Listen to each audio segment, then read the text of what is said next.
یہ تو عبدل باری ہے، یہ تو اچھا بچہ ہے، یہ دعائیں۔ آپا تمہیں پتا ہے آج مجھے کلاس ٹیسٹ میں 1 گریڈ ملا۔ اچھا ماشاء اللہ، 10 آؤٹ آف 10 عبدل باری تمہاری پڑھائی تو کافی امپروو ہو رہی ہے، وہ پہلے ہی سے امپرووڈ ہے۔ السلام علیکم انشرا۔ وعلیکم السلام آمینہ، کیسے ہو تم؟ میں اچھی ہوں الحمدللہ، میں اپنی کتاب لینے آ رہی تھی۔ ہاں آمینہ، اچھا ہوا تم یہی مل گئے، میں تمہاری کتاب ساتھ لائی ہوں، یہ رہی۔ تم نے پوری کتاب پڑھ لی ہے نا؟ ہاں، بہت اچھے واقعات تھے اس میں۔ اچھا انشرا، پھر ملیں گے۔ جزاک اللہ خیرا امینہ۔ وإیاکم۔ اللہ حافظ۔ اللہ حافظ۔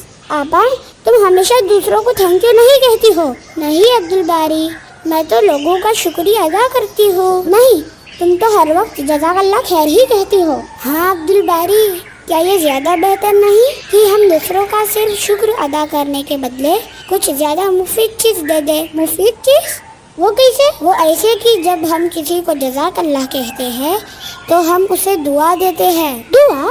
ہاں، جزاک اللہ خیر مطلب ہوتا ہے کہ اللہ تمہیں اس کا اچھا بدلہ دے۔ اللہ کیسے شکریہ کہیں گے؟ ارے نہیں عبدل باری، اگر ہم صرف شکریہ کہیں گے تو ہم صرف زبان سے کہہ دیں گے اور ختم ہو جائے گا، لیکن اگر ہم نے دوسروں کو یہ دعا دی تو انہیں اللہ اس کا بدلہ دے گا، اور اللہ کے پاس دینے کے لیے کمی تھوڑی ہی ہے، اور اللہ کو یہ بھی پتا ہے کہ کس کی کیا ضرورت ہے اور کسی کیا دینا چاہیے۔ تو اس کا مطلب ہوا شکریہ یا تھینک یو نہیں کہنا چاہیے؟ ایسا نہیں ہے، تم وہ بھی کہہ سکتے ہو، لیکن جزاک اللہ خیر کہہ کر ہم دوسروں کو شکریہ سے بہتر چیز دیں گے، کیونکہ ہم چاہ کر بھی کسی کو اچھا بدلہ نہیں دے سکتے جب تک کہ اللہ کو منظور نہ ہو، کیونکہ صرف اللہ ہی سب کو جو چاہے دے سکتے ہیں، اور ہم جزاک اللہ خیر کہہ کر اس کام کو اللہ کے حوالے چھوڑ دیتے ہیں۔ لیکن تم نے ابھی جزاکم اللہ خیرن کہا۔ ہاں، اس میں میں نے آمینہ کو خیر کی دعا دی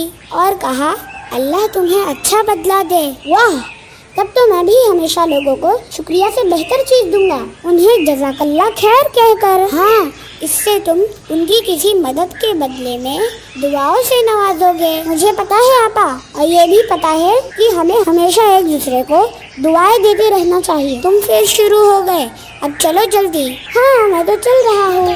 آپا جزاک اللہ خیر، تم نے اتنی باتیں مجھے سکھایا۔